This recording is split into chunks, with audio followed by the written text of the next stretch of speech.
A massive gun battle in the West Bank city of Jenin has killed at least 5 Palestinians and wounded dozens more. The Israeli military says the fighting broke out when troops came under fire during an arrest raid. 7 Israeli Border Patrol members were also injured in the fighting. It's the latest round of violence in more than a year of deadly clashes between Israeli forces and Palestinian militants. CBS News contributor Robert Berger joins us now from Jerusalem. So, Robert, what exactly happened in Jenin?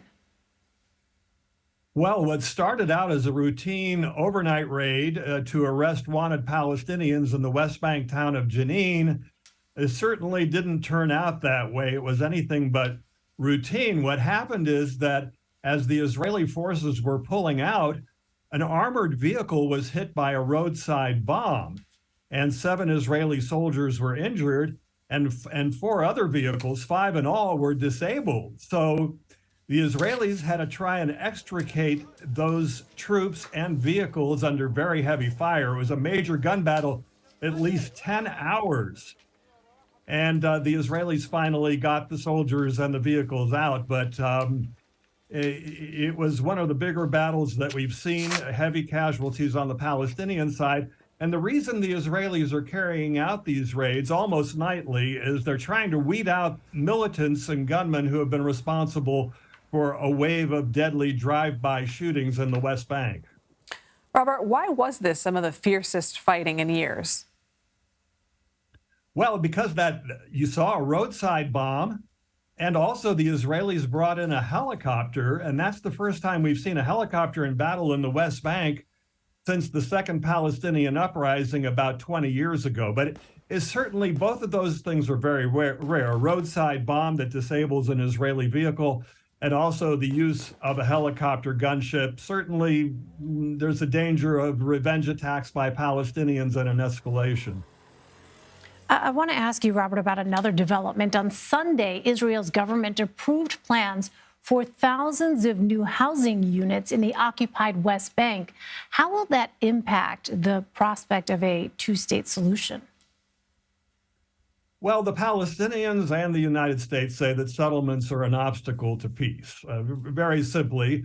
And what's happened is this new Israeli government, which is described as the most right-wing government in Israel's history, has now removed a lot of the red tape and bureaucracy that used to be necessary to approve settlement expansion. And now you have a hardline cabinet minister in charge of approving these settlements. And he said today that despite what the U.S. or the Palestinians say, Israel has a right to settle all the biblical land of Israel, which is, of course, land that's claimed by the Palestinians for a future state. Robert, this all comes as President Netanyahu announces his government will move ahead with a controversial plan to overhaul the judicial system. Why did talks with opposition leaders over a compromise break down? They just, they simply, the sides are too far apart. They simply can't agree on the changes that this government is pushing for in the judiciary, which, according to the opposition and opponents, would weaken the Supreme Court. And basically, they even accused Netanyahu of trying to destroy democracy. So with the breakdown of the talks, Netanyahu is now saying, well, he's going to go ahead with this judicial overhaul, despite opposition also from the United States.